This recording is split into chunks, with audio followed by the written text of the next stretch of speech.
Hello, good morning, students. Today in 11th class mathematics, we are continuing our exercise on geometric progression. है तो exercise 9.3 अभी हम लोग ले रहे थे.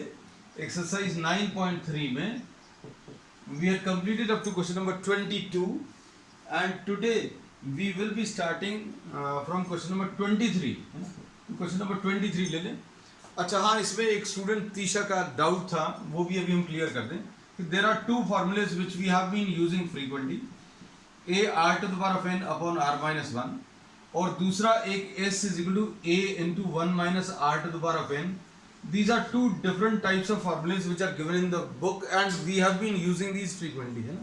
तो ये कब कैसे यूज करना है, तो अभी हम एकदम इसको क्लियर कर दें कि this formula is to be use for r greater than one. इसको ऐसे ही याद रख सकते हैं, and this is to be used for r smaller than one. इसको कैसे याद रख सकते हैं, आर में से वन माइनस कर रहे हैं, आर में से वन माइनस कर रहे हैं, मतलब ये वाला नंबर वन से बड़ा रहना चाहिए, मतलब r should be greater than one. यहां पर क्या है, वन में से कुछ माइनस कर रहे हैं, you are subtracting something from one, therefore this number should be smaller than one. Answer r जो है स्मॉलर देन वन रहना चाहिए, है ना. तो ये मोस्टली अभी हम लोग कहते हैं ये formula r greater than one के लिए और ये आर स्मॉलर देन वन के लिए यूज करते हैं ना. लेकिन अब हम इसको ये बोलते हैं, if somebody is having any sort of confusion, suppose for example if you are not able to remember, then you can use any formula anywhere, है ना. आप जो फॉर्मूला चाहें, जब चाहें, जैसा चाहें वैसा यूज कर सकते हैं. You will get the answer and it is perfectly and mathematically correct, no issues with it.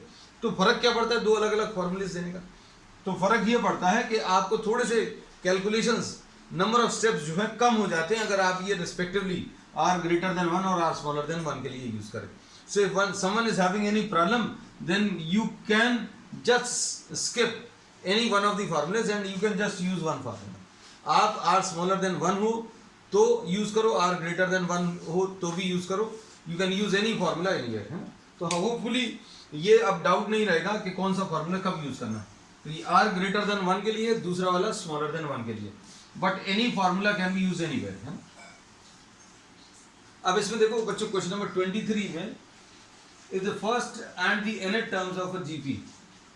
First term बच्चों ए है, nth टर्म बी है, ऐसा दिया है जीपी का. Prove and P is the product of n terms. अच्छा, ये बिल्कुल अलग क्वेश्चन है. nth टर्म बच्चों, इसको अभी हम लोग क्या बोलेंगे, this can be written as a r to the power of n minus 1. The first term, इसको अभी हम लोग कैपिटल ए लिख रहे हैं. फर्स्ट टर्म को कैपिटल ए क्यों लिखा हम लोग सिंबल्स में, क्योंकि स्मॉल ए ऑलरेडी एक प्रॉब्लम में दिया हुआ था. वैसे तो formula a r to the power of n minus 1 होता है, लेकिन अभी हम लोग इसमें a r to the power of n minus 1 use कर रहे हैं because one small a is already given in the problem. So the first term is a, the nth term is what, b. तो ये दोनों values लिखी. अब इसके बाद इन्होंने क्या बोला है, देखो, p is the product of n terms. p is the product of n terms.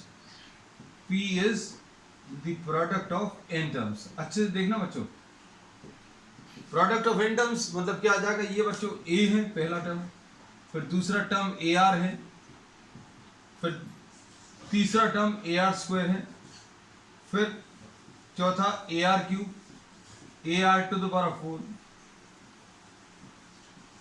And so on, ऐसा कुछ है. और अब इसमें आखिरी वाला क्या आएगा बच्चों, ऐसे अगर एन टर्म्स अगर आप मल्टीप्लाई करोगे तो आखिरी वाला term a r to the power of n minus 1. अब देखना इसमें क्या लिखेंगे बच्चों, ध्यान से देखना. इसमें अभी हम लोग a इंटू ए कितने टाइम्स, n टाइम्स. फिर क्या है, r के ऊपर 1 प्लस 2 प्लस 3, बेस सेम है. मल्टीप्लिकेशन में अगर बेस सेम हो बच्चों तो क्या करते हैं, पावर्स को ऐड कर लेते हैं. तो पावर्स ऐड कर लिए, कितने टर्म्स आएंगे, n-1 टर्म्स आएंगे. क्यों, n टर्म्स को मल्टीप्लाई करने में r के ऊपर n-1 क्यों आएंगे, क्योंकि पहले वाले टर्म में r नहीं होता, the first term does not contain r, therefore what we say, this is starting from the r की जो terms है those are starting from the second term, r के ऊपर 1 2 3 और nth term वैसे भी मालूम है, nth term बच्चों कितना है a r to the power of n minus 1, ये तो ऑलरेडी मालूम है। तो 1 से लेकर काउंटिंग शुरू करी कहां तक, n minus 1 तक, तो कितने टर्म्स आएंगे, n minus 1। अब देखो p बच्चों कितना आ जाएगा, a के ऊपर 1 प्लस 1 कितने टाइम्स, n टाइम्स, इसमें भी बेस सेम है तो पावर्स ऐड हो जाएंगे, पावर्स इनके कितने बच्चों लिख लिए। फिर इसके बाद क्या है, r to the power of 1 plus 2 plus 3 कहां तक, n माइनस 1 तक। चल ठीक, अब ये कितना आ जाएगा, 1 को अगर आप n टाइम्स ऐड करोगे बच्चों, 1 को अगर आपने n टाइम्स ऐड किया तो कितना आ जाएगा, n आ जाएगा। फिर यहां पर क्या आ जाएगा, ये AP है बच्चों, AP में AP का सम क्या होता है, n/2 into a plus L, number of terms कितने बच्चों, नंबर ऑफ टर्म्स n-1 है, अपॉन 2 a यानी पहला टर्म ये लिख लिया, और आखिरी टर्म ये आ गया, ये फर्स्ट टर्म है बच्चों, a की वैल्यू इसमें 1 है, l की वैल्यू ये कितना है, n-1 है, और नंबर ऑफ टर्म्स बच्चों, नंबर ऑफ टर्म्स n-1 है। तो ये सारे अभी हमने इस फॉर्मूले में भी समझा दिया है, यहां पर भी लिख दिया, ये आ जाएगा a to the power of n, r के ऊपर बच्चों कितना आ जाएगा, n-1 अपॉन 2, और यहां पर क्या आ जाएगा, n आ जाएगा। अब क्या करेंगे, अब इसमें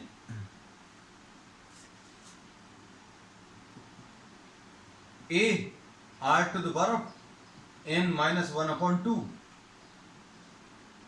to the power of n, ऐसा लिख लिया, ऐसे कुछ आएगा। अब देखो ध्यान से, अब इसमें अभी हम लोग क्या करने वाले हैं, प्रॉब्लम में क्या पूछा था, आपको प्रूव करना था, prove that the product of n terms, prove that ab to the power of n। अब p स्क्वायर निकालना है, अभी हमने तो सिर्फ क्या निकाला, प्रोडक्ट निकाला। अब p स्क्वायर अगर आप निकालोगे तो कितना आ जाएगा बच्चों, देखो ये आ जाएगा क्या, a r to the power of n-1 upon 2, ये 2n स्क्वायर कर दिया, स्क्वायर अगर करेंगे तो ये स्क्वायर आ गया, इधर भी ये स्क्वायर आ जाएगा। अब इस 2 को अभी आप अंदर ले लो, इस 2 को अगर आप अंदर लोगे तो कितना आएगा, ये 2 बच्चों इसके ऊपर पावर में आ जाएगा और r के ऊपर भी आ जाएगा, r के ऊपर 2 अगर आया तो ऐसा लिख लेंगे, है ना। अब ये कितना आएगा, ध्यान से देखना क्योंकि आंसर ही आ जाएगा, इसमें ये 2 और ये 2 कैंसिल होगा, अब अंदर क्या बचा, a square r to the power of n-1 बचा और to the power of n बचा।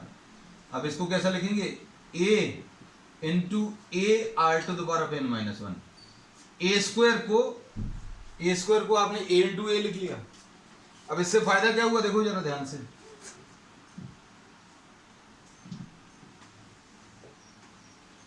a को a यानी फर्स्ट टर्म को a लिख लिया, a r to the power of n-1, a r to the power of n-1 को क्या लिख लिया, b लिख लिया, और ऊपर क्या लिखा हुआ है, तो p स्क्वायर की वैल्यू कितनी आ गई बच्चों, p स्क्वायर की वैल्यू ab आ गई, और ab to the power of n, तो यही प्रूव करना सर, तो this is the answer.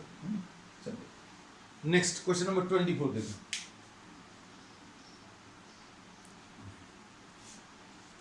Question number 24, questions बच्चों थोड़े से ट्रिकी और थोड़े से टफ हैं, कुछ पे कैलकुलेशन ज़्यादा है, कुछ हो सकता है कैलकुलेशन बहुत ज़्यादा नहीं हो लेकिन सब ट्रिकी हो। क्वेश्चन 24 देखो बच्चों, ये देखने में भी थोड़ा सा टफ है,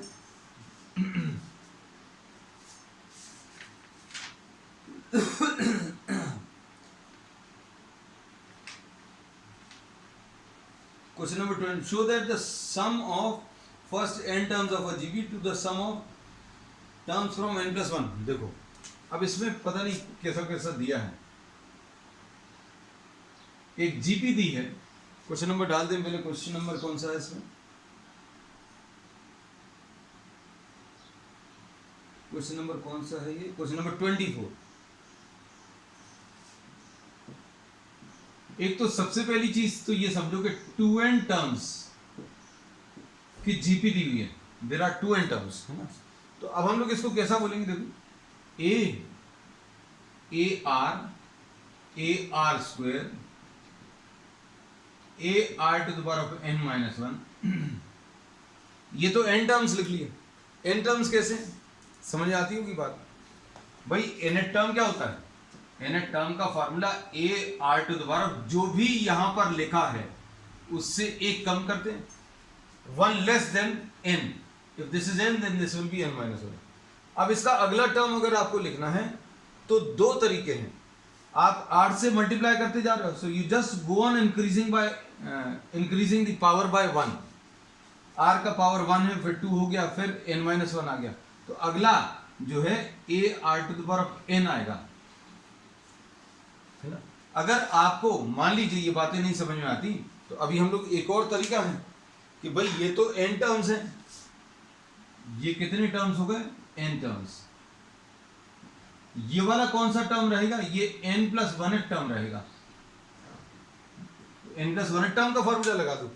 दोनों तरीके से आपको बस समझ में आना चाहिए, आप कोई भी मेथड फॉलो करो। n+1 टर्म कैसे मिलेगा, a r to the power of जो भी यहां पर लिखा है -1, तो ये कितना आ जाएगा, a r to the power of n, आ वो ही रहा है, a r to the power of n। फिर अगला क्या आएगा बच्चों,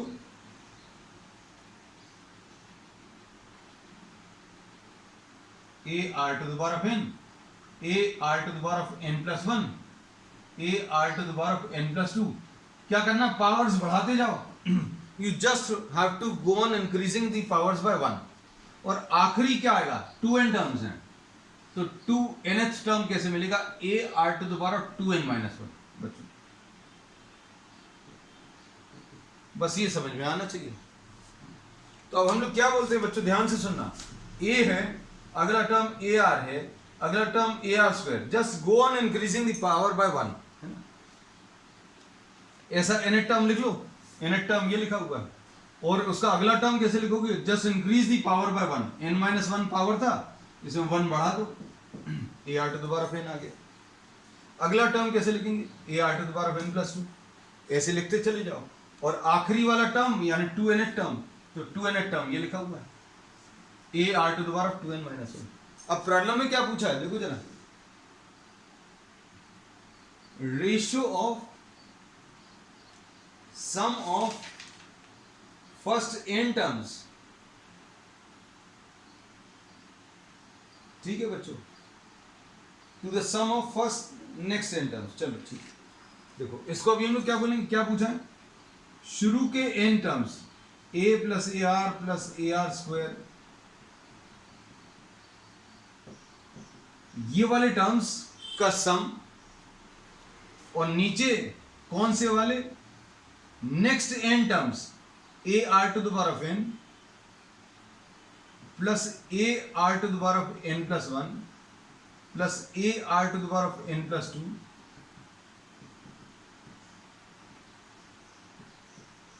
ये पूछा है। कर सकते हैं इसको क्या, देखने तो बहुत टफ लग रहा है, कैसे सॉल्व करेंगे, कैसे करेंगे बच्चों, ये तो ऊपर एक जीपी है, इसके बहुत सारे तरीके हैं बच्चों, है ना। बस ये क्वेश्चन समझ में आना चाहिए, करना क्या है कि भाई आपको 2n टर्म्स दिए हैं, 2n टर्म्स बात मान लीजिए नहीं समझ में आती है, मान लीजिए कि नहीं समझ में आई, 20 टर्म्स दिए हैं, टोटल 20 टर्म्स मतलब 2n टर्म्स, है ना। आपको शुरू के 10 टर्म्स और बाद के n टर्म्स का जो एडिशन है उनका रेशो बताना। और अगर टोटल 40 टर्म्स हैं, टोटल 40 टर्म्स हैं, तो शुरू के 20 टर्म्स का सम और अगले 20 टर्म्स का सम, उन दोनों का रेशो बताना है। मान लीजिए अगर 100 टर्म्स दिए हैं तो शुरू के 50 टर्म्स और आगे के बाद के 50 टर्म्स के सम का रेशो बताना है। तो ये अभी हमने आपको एग्जाम्पल लेकर बता दिया। अब देखो बच्चों ध्यान से, थोड़ा सा दिमाग लगाओगे तो सब कुछ, मतलब आप बिना पेन चलाए आंसर निकाल सकते हो, है ना। ए इसमें से कॉमन निकल कर कैंसिल हो रहा है, हो गया कैंसिल ये सब जगह से। फिर बच्चों r to the power of n सब जगह से कॉमन निकल रहा है। नीचे क्या चीज कॉमन निकल रही है? r to the power of n common निकल रहा है क्या? देखो ध्यान से, a कॉमन लिया इधर, 1 plus r square r to the power of n minus 1 upon, इधर क्या a कॉमन और r to the power of n बार r मल्टीप्लाई किया हुआ है, this is what r multiplied n times, this is taken outside, this was how many times, n plus 1 times. अब इसमें से n बाहर निकाल लिया, n अगर बाहर निकालिए तो कितना बचेगा? यहां तो 1 बचा, यहां पर कितना बचेगा? r to the power of 1 बचेगा, यहां पर कितना बचेगा? r to the power of 2 बचेगा, और ऐसे आखिरी में इसमें से n अगर निकाल लिया, 2n माइनस 1 को n प्लस n माइनस 1 लिख सकते हैं, एक n बाहर निकल आएगा तो r to the power of n minus 1, ये पूरा का पूरा कैंसिल हो जाएगा, a और a कैंसिल हो जाएगा, answer 1 upon r to the power of n। एक तरीका ये है। दूसरा तरीका देखो बच्चों ध्यान से, दूसरा तरीका ये है, भैया ये तो एक जीपी है, हम अलग से लिखते रहे हैं, कंफ्यूजन नहीं हो, a plus a r square, और ये क्या है? A r to the power of n plus a r to the power of n plus 1 plus a r to the power of n plus 2। ये कितने terms हैं? n terms हैं। नीचे कितने हैं बच्चों? n टर्म्स हैं। अब n टर्म्स का सम तो मालूम है, n टर्म्स का सम कितना होता है बच्चों? a, फॉर्मूला क्या है? a r to the power of n minus 1 upon r minus 1। a पहला टर्म a है, कॉमन रेशियो कितना है? r।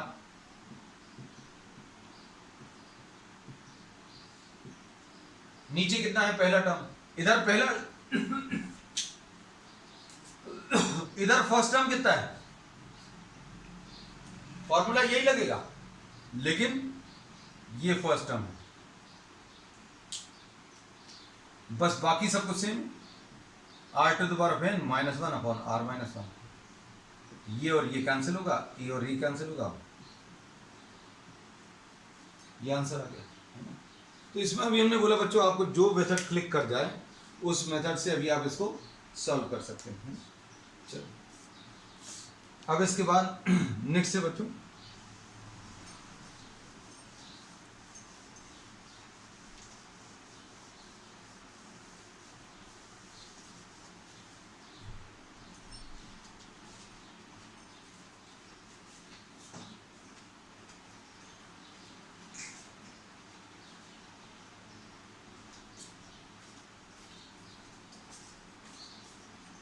नेक्स्ट प्रॉब्लम देखो,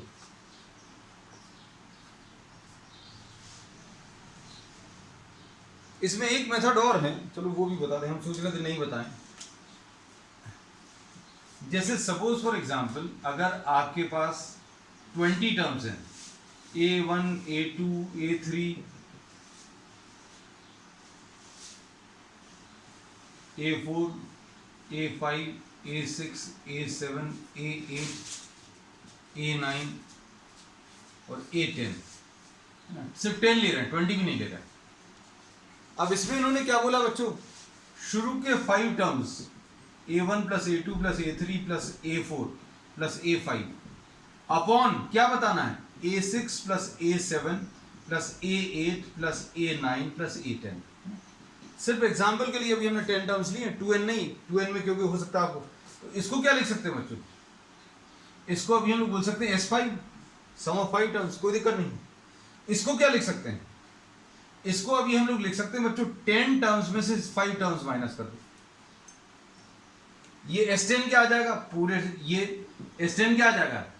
ये पूरा बच्चों ध्यान से देखना, ये S10 है, और S5 क्या है? S5 ये है, अब पूरे 10 में से 5 माइनस कर लो, है ना। तो अब इसमें बिल्कुल ऐसी ही चीज अप्लाई होगी, है ना।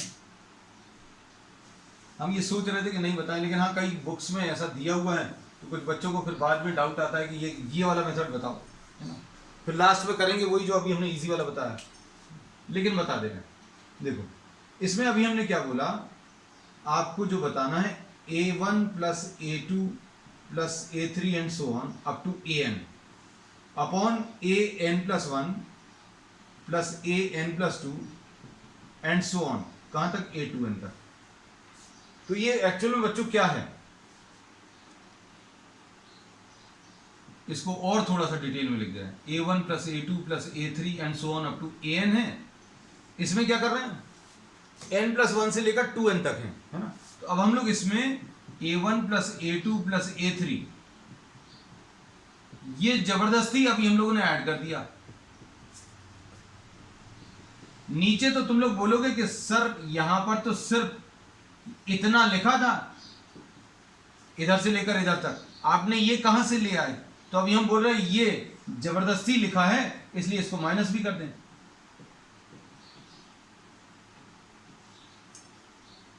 ठीक है, अब शायद बात समझ में आ गई। ये कितना आ जाएगा, SN आ जाएगा, और ये क्या आ जाएगा बच्चों, A1 से लेकर A2n तक, ये S2n आ गया, और ये क्या आ गया, A1 से लेकर AN तक, मतलब ये SN आ गया। तो ये भी एक मेथड है बच्चों। इसमें क्या लिखेंगे, this will be A r to the power of n minus 1 upon r minus 1, और इधर क्या आ जाएगा, A r to the power of 2n minus 1 upon r minus 1, minus इधर पर क्या आ जाएगा, A r to the power of n minus 1 upon r minus 1। क्या चीज कैंसिल होगी बच्चों, A r माइनस 1 तो कैंसिल हो जाएगा, पूरे में से कॉमन निकल कर क्या आ जाएगा, r to the power of n minus 1 upon r to the power of 2n minus 1 minus r to the power of n plus 1। Sorry, I am sorry, जल्दी जल्दी में ये तो कैंसिल हो गए, r to the power of n आया, नीचे r to the power of n common ले लो, r to the power of n minus 1 ऊपर वाला ऐसे ही लिखा, नीचे r to the power of n common ले लो, तो r to the power of n minus 1, ये और ये कैंसिल होगा, तो 1 upon r to the power of n, ऐसा कुछ। So this is the answer. तो इसके 3 मेथड्स अभी हमने डिस्कस कर लिए, जो भी आपको ठीक लगे वो ले लेना। क्वेश्चन नंबर 25, अब देखो क्वेश्चन नंबर 25,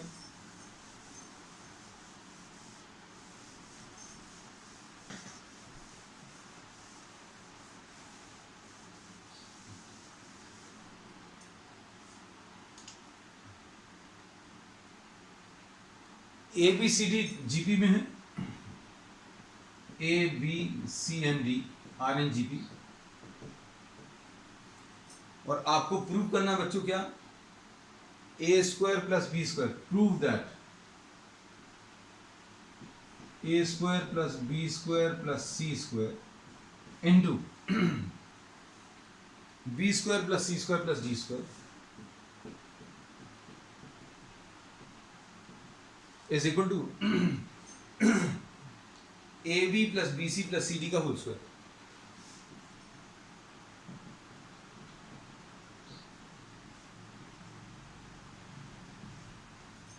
ठीक, अब इसमें देखो, अब इसमें ध्यान से सुनना, ये अगर प्रूव करना है तो बच्चों अभी हम लोग बी, since these are in GP, तो आप इसको ए आर कह सकते हैं, सी को ए आर स्क्वायर बोल सकते हैं। क्यों बोल सकते हो बच्चों, अगर ये जीपी में है तो कुछ कॉमन रेशियो होगा, मतलब ए, फिर ये ए आर आ जाएगा, ये ए आर स्क्वायर आ जाएगा, ये ए आर क्यूब आ जाएगा, मतलब बी की जगह आप ए आर लिख लेना, सी की जगह ए आर स्क्वायर लिख लेना, और डी की जगह क्या, ए आर क्यूब लिख लेना। So you can substitute these values. अब देखो सॉल्व करने पर बच्चों क्या मिलेगा, लेफ्ट हैंड साइड ले लो,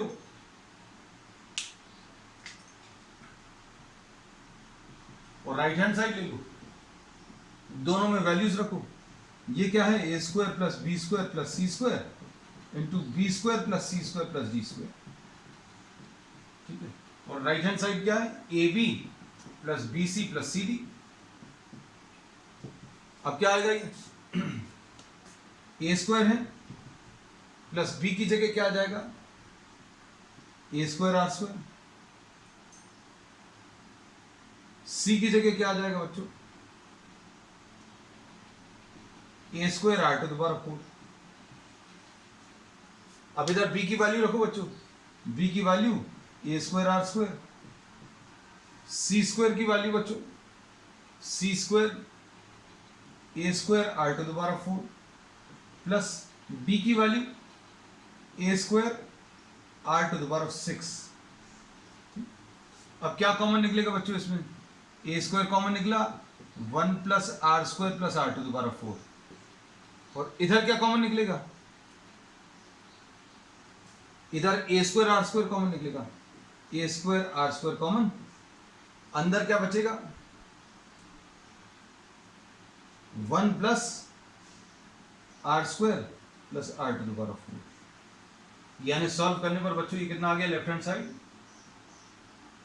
ये ए स्क्वायर है ये ए स्क्वायर है, a to the power 4 into r square, ऐसा कुछ आया, 1 plus r square plus r to the power 4 का होल स्क्वायर, इसको और इसको कंबाइन कर दिया। अब इधर देखो राइट हैंड साइड में वैल्यूज रखनी है बस, ए है, बी की जगह क्या लिख लिया ए आर, बी की जगह ए आर, सी की जगह ए आर स्क्वायर, सी की जगह ए आर स्क्वायर और डी की जगह ए आर क्यूब, यह आ जाएगा a square r plus a square r cube plus a square r to the power 5 का होल स्क्वायर, ए स्क्वायर बाहर ले लो आर भी बाहर ले लो, तो 1 plus r square plus r to the power 4, और इस पूरे के ऊपर क्या लगा हुआ स्क्वायर, आ गया a to the power 4 into r square into 1 plus r square plus r to the power 4 का ये और ये, देयरफॉर लेफ्ट हैंड साइड, ठीक। नेक्स्ट क्वेश्चन बच्चों, insert two numbers between 3 and 81।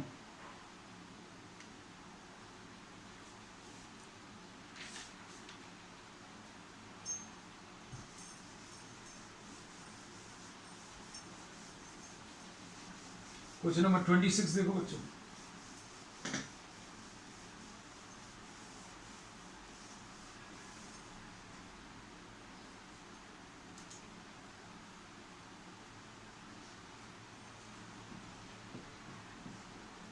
Question number 26, 3 और 81 के बीच में बच्चों, 3 और 81 के बीच में दो नंबर्स इंसर्ट करने G1 and G2 such that these form a GP, ये एक GP फॉर्म कर रहा है, सिंपल है बच्चों, ये 3 है, इसको भी आप AR ले लो, सपोज ये A अगर है, हमने बोला ये A है, ये AR है, ये AR स्क्वायर है, ये AR क्यूब है, ऐसे ही कुछ होगा। अब इसमें A कितना दिया बच्चों, A 3 दिया है, और AR क्यूब कितना दिया है, ये 81 दिया है, दोनों को डिवाइड कर दो, इसको इससे डिवाइड करो, AR cube divided by A is equal to 81 divided by 3, मतलब R क्यूब की वैल्यू बच्चों 27 आ गई, इससे क्या बोलेंगे R की वैल्यू 3 आ गई। अब R की वैल्यू 3 अगर आ गई बस काम खत्म हो गया, ये 3 था तो अगला ये 9 आ जाएगा, अगला ये 27 आ जाएगा, और अगला ये 81 दिया हुआ है, बस फिनिश, दैट्स ऑल। अब इसमें question number 27, this is very important question है बच्चों।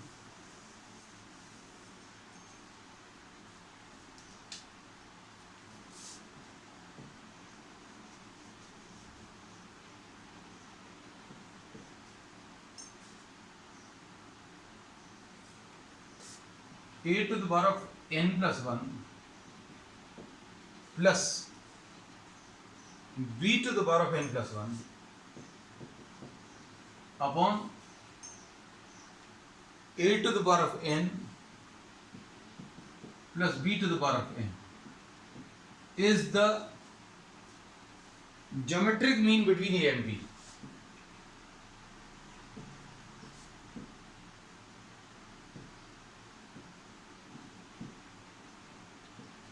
Find n. a और b के बीच का ज्योमेट्रिक मीन बच्चों, a अगर ये है, b ये है, इसके बीच में एक नंबर g इंसर्ट किया है such that these are forming a GP. तो इसके बारे में हम पहले भी बता चुके हैं, आज फिर बता दे रहे हैं. भाई इनका ज्योमेट्रिक मीन कैसे मिलेगा? कॉमन रेशियो निकाल लो. कैसे? इसको इससे डिवाइड करो और इसको इससे डिवाइड करो, आंसर सेम आना चाहिए अगर ये जीपी है. देखो इधर 9 को 3 से डिवाइड करो 3 आएगा, 27 को 9 से डिवाइड करो 3 आएगा, 81 को 27 से. Any term divided by previous term will give you the common ratio. g divided by a और b divided by g same होगा, मतलब g square is equal to ab. तो ये अभी हमने पहले भी बताया बच्चों, क्या कि अगर एक नंबर इंसर्ट करना है दो नंबर्स के बीच में such that all the three are forming a GP, then square of the middle term is equal to multiplication of these two. g square will be equal to squaring the middle will be equal to a into b. अब देखो, अब क्या दिया हुआ है उसको solve करना है.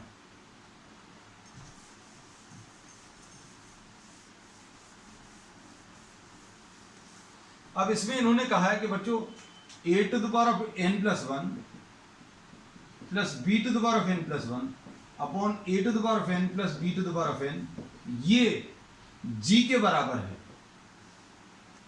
g यानी under root of a B.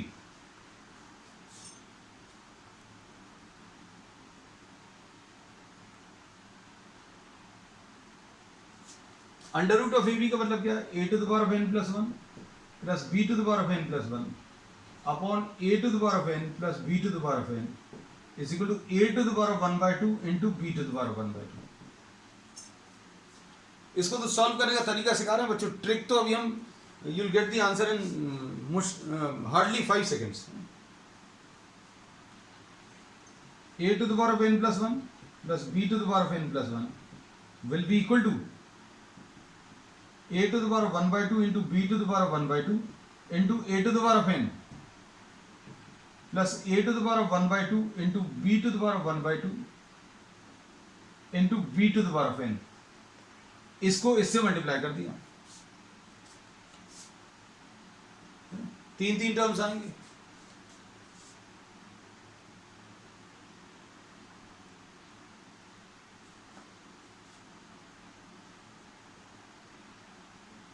अब देखो ध्यान से, अब इसमें अभी हमने इसको टर्म्स को क्रॉस मल्टीप्लाई किया, a to the power of n multiply हो जाएगा, b to the power of n इधर मल्टीप्लाई हो जाएगा.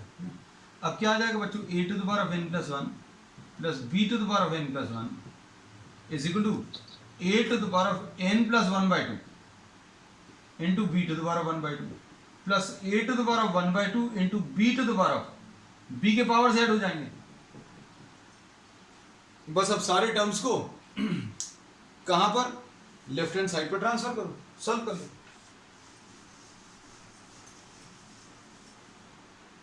कितना आएगा? a to the power of n plus 1 minus a to the power of n plus half into b to the power of half plus b to the power of n plus 1 minus a to the power of half into b to the power of n plus half. We have transferred all the terms to the left side. इसको भी बच्चों अभी हम लोग इधर ले आए, a के साथ लिख लिया, इसको ले आए और b के बाद लिख लिया. अब क्या कॉमन निकलेगा? देखो n plus 1 जहां कहीं पर भी है उसको अभी हम लोग n plus half लिख सकते हैं.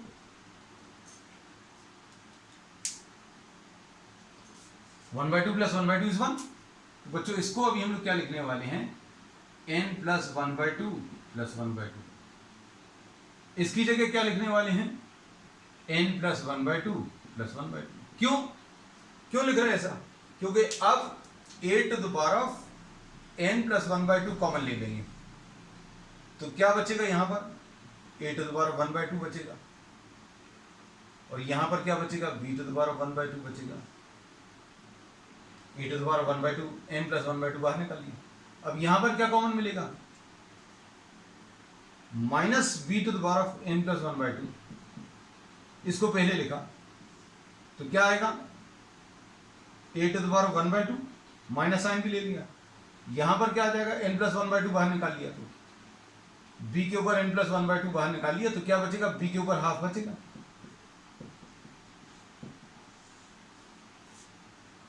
अब इसको क्या करेंगे, a to the power of n plus 1/2 minus b to the power of n plus 1/2 into a to the power of 1/2 minus b to the power of 1/2 is equal to 0, ऐसा कुछ आएगा। और इससे क्या मिलेगा, a to the power of n plus 1/2 minus b to the power of n plus 1/2 is equal to 0। इससे तो ए is equal to B मिलेगा, तो ये अभी हम लोग सॉल्व नहीं कर रहे हैं ना, क्योंकि हमें एन निकालना, वैसे भी इसमें एन तो है नहीं, है ना, और इससे ए और बी इक्वल आ जाएंगे, तो वो तो अभी हमें सॉल्व भी नहीं करना। अब इसको सॉल्व करने पर क्या आ जाएगा बच्चों,